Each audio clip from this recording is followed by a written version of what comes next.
Kia ora koutou. Welcome along if you are joining us from wherever you are. Welcome along, everybody. Cross-cultural communication. If you are here to talk about cross-cultural communication, if you want to get better at communicating across cultures, you have come to absolutely the right place. So welcome along. A little bit of a reminder about this webinar. This is a free live event, so thank you for joining us. And this is brought to you by Right Online. What is Right Online? I hear you asking out there. Right Online is our collection of little online micro-learning videos that you can watch at any time to make you or your team better writers, better communicators, better thinkers, better at all sorts of different things. If you're interested in some of the content that we're talking about today, if you like what our consultants are saying, then you can be a part of that. Go to rightonline.co.nz and find out a little bit more. Now, we're joined by the lovely Ruby and the lovely Deepti today. I'm really looking forward to this chat. I think we've got some cool stuff to share with you. So first of all, I'm just going to get these two lovely ladies to introduce themselves, and then we're going to get into the Q&A itself. So again, today's topic, cross-cultural communication. If you've come to the session with a question, I would really encourage you to find down the bottom of the Zoom bar there, the Q&A function, and enter your question in as soon as you can. You don't want to miss out, because we're going to get through as many questions as we can, but if we don't get to yours, then just sorry about it, okay? You'll have to email it to us and we'll have to send it back to you. All right, over to you, Deepti. Tell us a little bit about yourself before we hear your wonderful thoughts on this topic. Kia ora, everyone. I'm Deepti, and I'm a plain language consultant at Write. And we work with clients from across the globe, so we are always thinking about how to communicate more clearly across different cultures. And this experience, along with my academic background in communications, has really helped me find out what works and what doesn't, and how to adapt and refine my skills. So I'm excited to share some thoughts today and hopefully also learn something new along the way. Lovely. Kia ora, Deepti, and thank you for joining us. All right, Ruby, tell us a little bit about yourself. Kia ora, everybody. I'm Ruby. I currently work at Write as an e-learning assistant part-time, but my main gig at the moment is I'm a master's student at a university in Taiwan, in Taipei. My family grew up moving countries every 3 years, so I've lived in 6 different countries over my life so far. I studied global studies at the University of Auckland, majoring in human rights, and because of that, I've had a little bit of global experience. I also worked at an organization connecting New Zealand to Asia. And yeah, excited to get into today's session. Fantastic. Lovely. Okay, so if you want to ask either of these knowledgeable, lived experience folks, you can put the questions in the Q&A function down the bottom there, and we will get through as many questions as we possibly can. Now, the first question that I ask everybody who joins us on our live Q&As is, for those folks that are watching out there, what are your top 3 tips on this topic? So today we're talking about cross-cultural communication.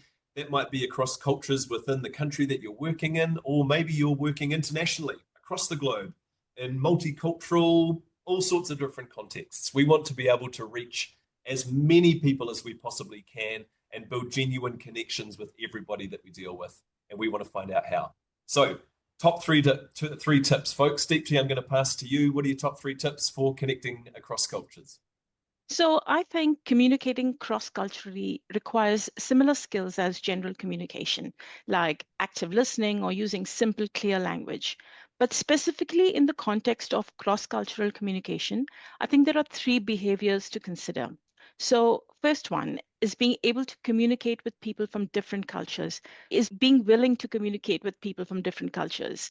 And the reason I think this is important is often when we are looking to build relationships with people, we naturally gravitate towards those with shared values and shared belief systems, or people who have similar likes or dislikes. And there could be a subconscious resistance or fear of the other. So being willing to reach out, even if it's different, I think would be the first step. My second tip is to get comfortable with the unknown. As human beings, we are hardwired for certainty and familiarity. But when we communicate across different cultures, things don't always follow a very tidy, familiar pattern. So this may mean having to make a conscious effort to step outside our comfort zone. And it's not easy. We may feel vulnerable. It may feel nervous, but the more we lean into that kind of discomfort, the more comfortable we'll get with the ambiguity around different cultures. And My third tip is to be aware of our ethnocentric tendencies. Now, what this means is watching out for our tendency to see our own culture as default or normal. It means assuming our way is the best way or the only way to do things. And unfortunately, this can create biases or lead to stereotyping. So, taking a step back and noticing our own cultural assumptions can really make a difference in cross cultural communications.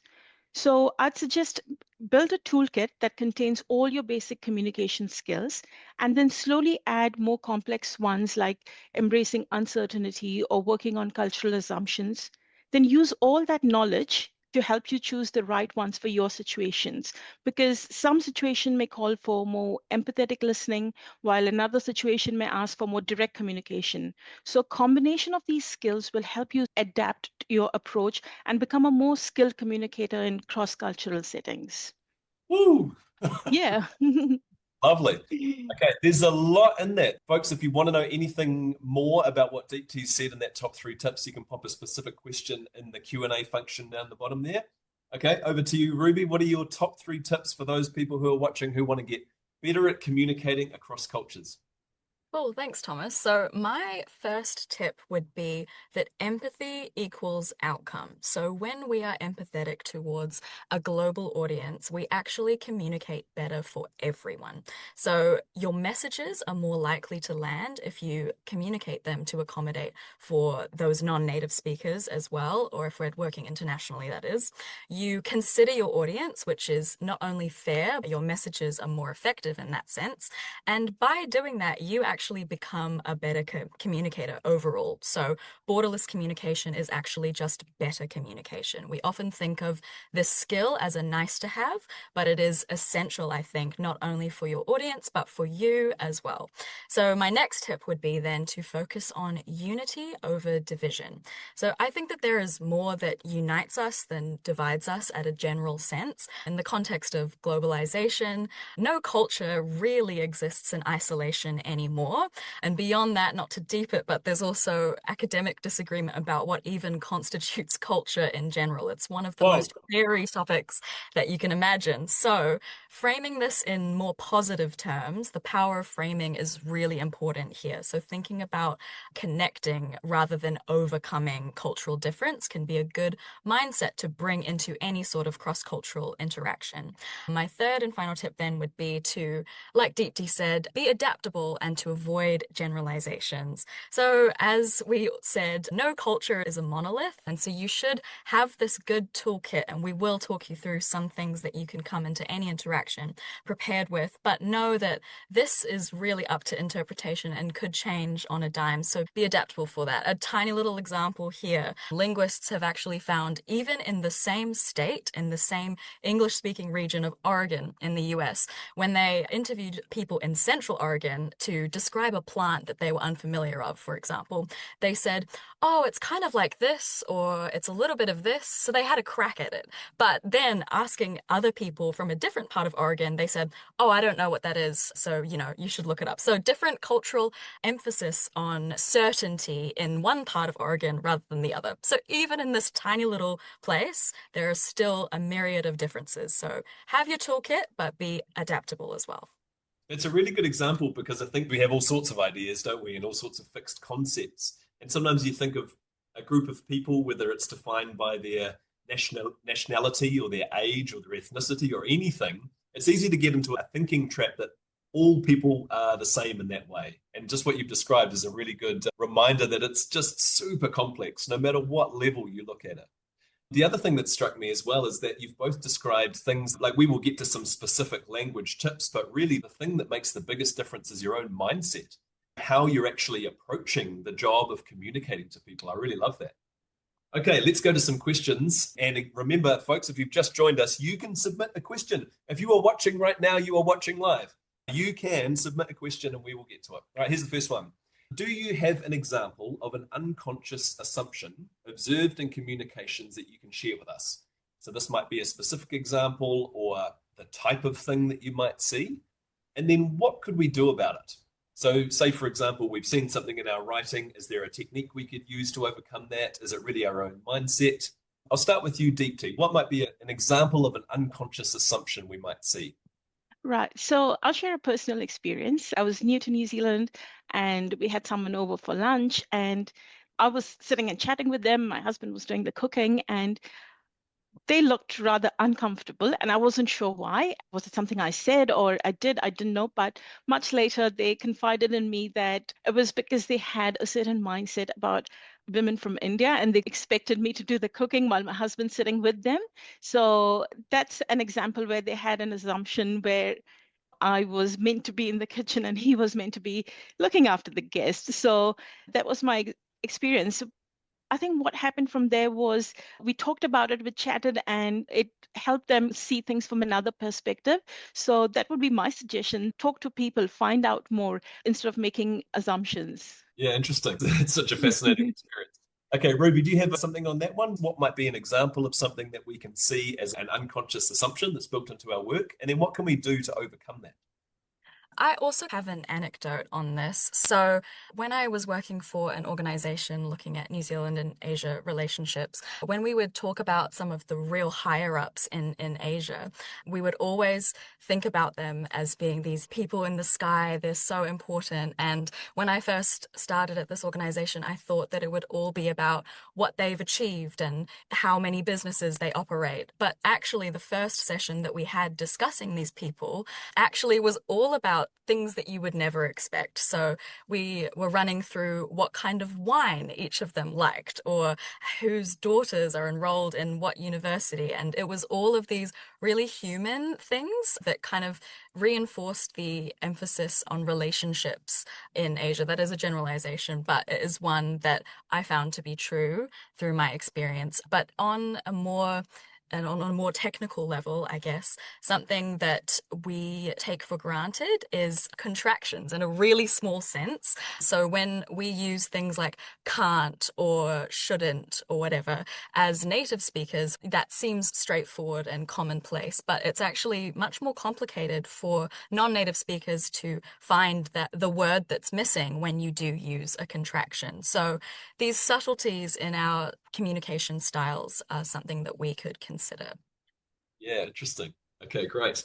Lovely, folks. Keep the questions coming in. We've got some really great stuff. Lovely questions coming in. Now, I want to acknowledge Kingsley. Kingsley sent us an email with a range of questions. Kingsley, if you're watching, I hope you were here. We're going to get to one of your questions now. This is our next question. What are some practical ways to adapt written content for readers from different cultural backgrounds without losing clarity or intent? So, Ruby, what you've described before there about the contractions using can't or don't, you might do that for a tone choice, wouldn't you? You maybe want to come across as more relatable or something. So you might have made it for a certain choice. And the difficulty that we might see is a choice in one cultural context might come across as a different way in a different cultural context. So what would be some tips or some guidelines or things that viewers could follow when they're wanting to communicate and they're used to their own way of speaking, whatever that might be, thinking of communicating with a culture and a different culture? How do they try and translate those same messages? Ruby, what would you say? First of all, I would say that precision and clarity are essential components of borderless communication. So, borderless communication shares a lot of similarities with plain language in general. I think there's a common assumption that you dumb it down or simplify it, but I think it takes a lot more skill to be able to say what you need to say within the boundaries of inclusive and borderless communication. But going down to a technical level, then, some things that you can do: one, you can write short, straightforward sentences. So keep your sentences short with one main idea per sentence and try and keep it in the active voice. So start your sentences with the actor before the action. So the cat sat on the mat. That mirrors the way that our brains process information. We love verbs, especially if you're communicating with non-native speakers. A strong verb is a perfect way for people to know where that sentence is going. So the cat sat on the mat versus the mat was sat on by the cat. So if you do that kind of communication style, that's a good way to do it. Also, by using consistent language, this is a good way to write for a global audience. So, for example, if you're talking about a report, don't switch up and say a paper or a document and then go back to saying report. This is just needlessly confusing. So keep the language consistent. That's a good way to talk about things. Also, use specifics. So if you're talking about a house, use a house and don't say something like accommodation or housing. Keep it simple so someone can have a clear mental image of what you're trying to say. And then cut the clutter from your sentences as well. So we usually have glue words and then our working words. So if you can cut as many of the glue words out and just keep it to the words that are essential for the working, those are some good things that you can do. Right. Okay, lovely. Deepti, what have you got to say on this one? Yeah, so I fully agree with Ruby. I think you need clarity so that readers can understand, but you also need precision so that nothing is lost. And I think one way to handle it is explaining. If you're using technical terms, explain it the first time and then use it consistently. Another technique I would recommend is to use examples, tables, or diagrams so different readers can access the concepts at their level. And you can structure your content in layers, like start with key messages for non-specialists and then give detailed data for experts. I'd highly recommend testing your drafts with both subject matter experts and non-experts and taking their feedback so that you can keep your writing as accurate as possible and accessible. Those are really good tips, actually, from both of you, because I think sometimes in this space, people feel like if they don't know the other culture really well, they should just write how they've always written, and it's a translation problem if it doesn't get out cleanly on the other side. But the things you've both described are things that everybody is in control of at their end. So make sure that your own concepts are clear, that you know what you're talking about, first of all, and that you can express it simply and precisely. And then if you can do that, it's going to make the person's job, or if it is your job, much easier to translate to whatever language or culture it is that you're getting. One thing I'd like to point out is to be careful with idioms. Idioms can be risky and confusing, especially in cross-cultural settings. So a couple of ways to tackle this would be to build shared awareness, maintain a list of phrases that you to avoid and share it with your team. Use plain language tools. There's Grammarly, Hemingway, and we have plenty of resources on our website. So please feel free to access that. And always ask a colleague to review your work, because as writers, we're often too close to our content. So a fresh set of eyes can always help spot idioms. I just used one, but yes, and unclear Okay. phrases. Yeah. Give us a quick definition of the word idiom, Deepti. So a quick definition would be using a phrase that only a group of people would understand. It's just shared understanding between perhaps you and me, and maybe Ruby doesn't know it. So yeah, shared understanding of phrases that an in-group understands. Gotcha. And often one that you couldn't translate the meaning. Like it's raining cats and dogs. If you give a literal translation of that, it just doesn't make any sense whatsoever. No. It's tricky though, because idioms sometimes are a sign that you're signaling to another person that you understand that culture. And sometimes when people move to a new country, the idioms are the phrases they learn first, isn't it? Because it almost gives you the appearance like you know how things work there. But just a good word of caution there from both of you. Now, here's quite a specific question. We might have an answer, or we might just have some guidelines. So Amanda has asked, some languages are not written left to right like English is. For example, Mandarin.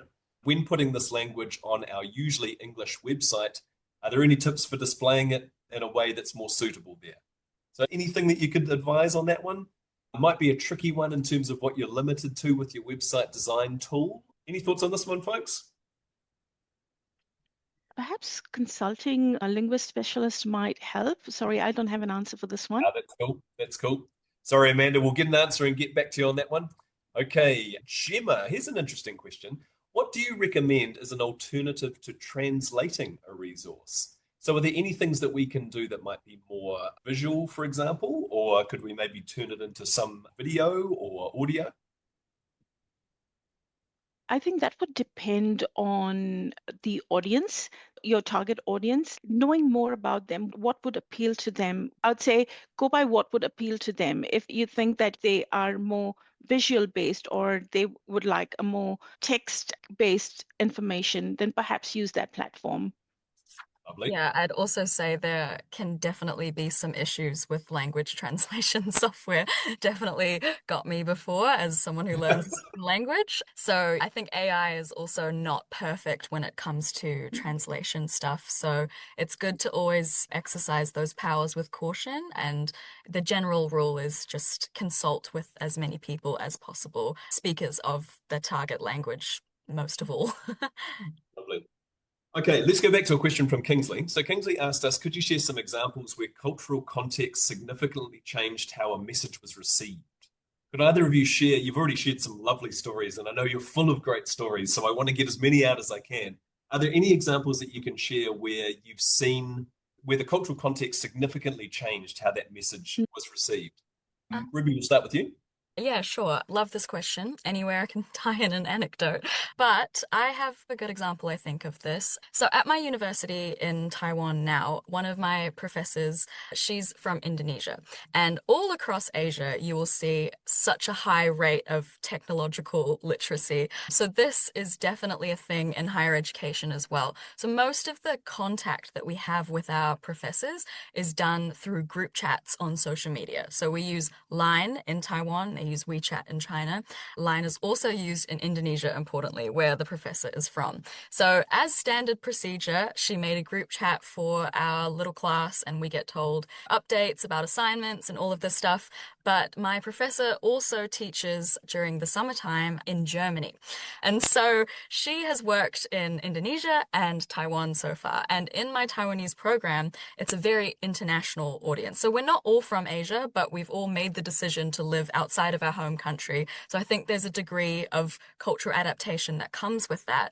But in Germany, she's on German turf, and actually she tried to do the same thing, so create a group chat with everyone in the German university, and was strongly told off that it was inappropriate and not of the context. So I think this is a lesson in that things can definitely be misconstrued across borders, but you should also be adaptable within these parameters. Yeah, that definitely comes back to one of your first tips, Ruby, is be adaptable.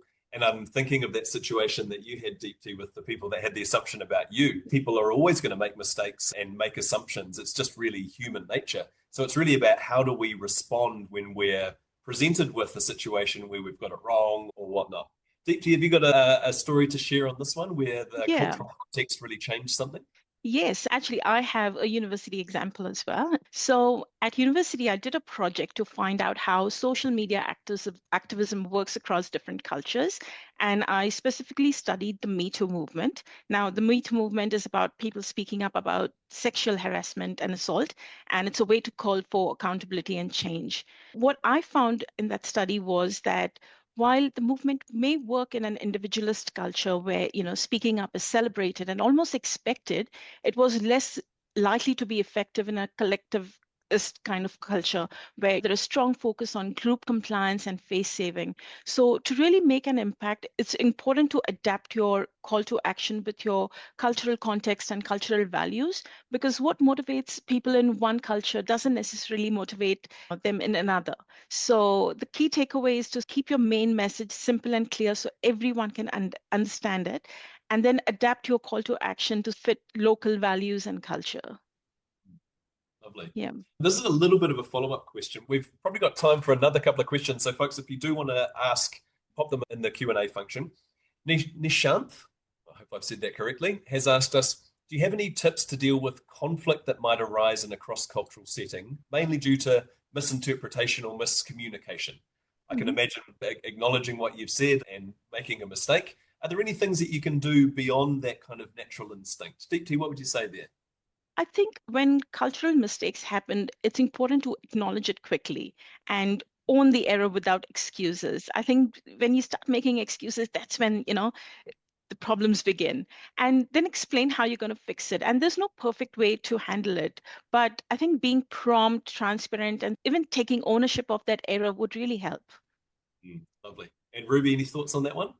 Yeah, I think it's remembering the experience of being a guest in someone else's culture. So I think honestly, learning a language can be a great way of developing this sense of empathy and awareness, because ultimately not just in the context of language learning, but communicating across borders is all about learning. It's a learning process, and one of the most fundamental parts of learning is making mistakes. So acknowledging your own wrongs, like Deepti said, you need to get out in front of it. It's not a cool look to try and explain away your cultural mishap, but I think everyone can relate human to human. When you're trying, people really acknowledge that. Like, one thing as a language learner, I'm always so insecure to practice speaking in my second language. But then I think about the experiences where people who are not native speakers have practiced their English with me, and I've never judged them for that or picked apart the things in their speech that are wrong.